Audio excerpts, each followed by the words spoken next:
দেশের সবচেয়ে বড় ঈদ জামাতের জন্য প্রস্তুত হচ্ছে কিশোরগঞ্জের শোলাকিয়া ঈদগাহ ময়দান।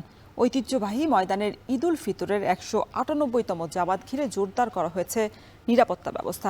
এ বিষয়ে আরো জানাতে যুক্ত হচ্ছেন মশিউর কায়েস। কায়েস, শোলাকিয়া ঈদ জামাতের প্রস্তুতি কেমন দেখছেন, আর নিরাপত্তা নিয়ে প্রশাসনের পক্ষ থেকে কি কি উদ্যোগ নেওয়া হয়েছে বিস্তারিত জানাবেন। রওশন, ঈদ কিন্তু একেবারেই দরজায় করা নাড়ছে, যার ফলে কিশোরগঞ্জের যে সবচাইতে বড় যে ঐতিহ্য সেটি কিন্তু এই শোলাকিয়া ঈদগাহ মাঠ। আর এই শোলাকিয়া ঈদগাহ মাঠের যে জামাতটি সেটি কিন্তু দেশের সবচাইতে বড় ঈদ জামাত হয়ে থাকে। যার ফলে এই প্রশাসনের কিন্তু এর প্রতি আলাদা করে নজর আমরা প্রতি বছরই লক্ষ্য করি। বিশেষ করে যে নিরাপত্তা ব্যবস্থা রয়েছে, নিরাপত্তা ব্যবস্থাটাকেই কিন্তু সবচাইতে বেশি জোর দেওয়া হয়।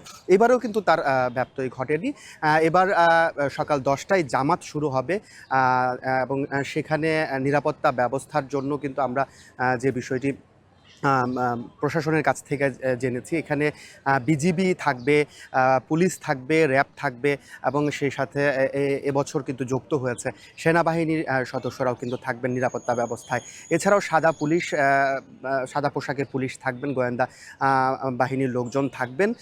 সব মিলিয়ে তারা বলছে যে প্রায় 5 স্তরের যে নিরাপত্তা বলয় রয়েছে সেটি কিন্তু পার হয়ে মুসল্লিদের নামাজে আসতে হবে। এছাড়াও এখানকার যে জেলা প্রশাসন কিছুক্ষণ আগে সাংবাদিকদের সঙ্গে কথা বলেছেন, তিনি যে বিষয়টি বলেছেন যে এখানে শুধুমাত্র যে মুসল্লিরা যারা নামাজ পড়তে আসবেন শুধুমাত্র জায়নামাজ এবং মোবাইল ফোন সাথে আনতে পারবেন, নিরাপত্তার জন্য অন্য কোনো কিছু কিন্তু তাদেরকে আনতে দেওয়া হচ্ছে না।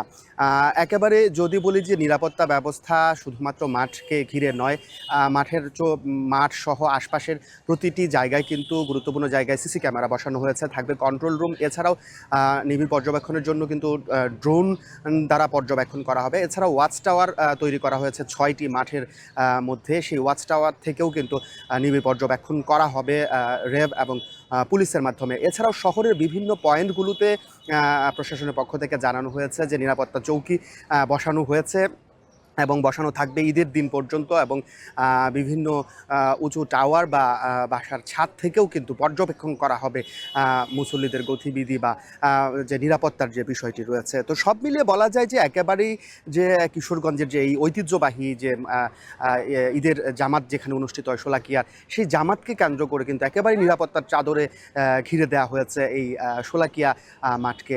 একেবারেই শেষ পর্যায়ে প্রস্তুতি আমরা লক্ষ্য করেছি যে শেষ পর্যায়ে প্রস্তুতি চলছে ঈদ জামাতের।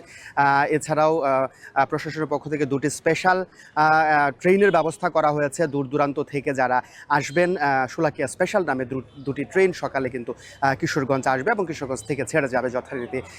এছাড়াও সমস্ত প্রস্তুতি ইতোমধ্যেই দাগ কাটা, বালু ফেলা, রং করা সহ সমস্ত প্রস্তুতি কিন্তু ইতোমধ্যেই তারা শেষ করেছে শোলাকিয়ার জামাতকে ঘিরে। তো এই ছিল রোশন আমার কাছে সর্বশেষ শোলাকিয়া মাঠের প্রস্তুতির খবর।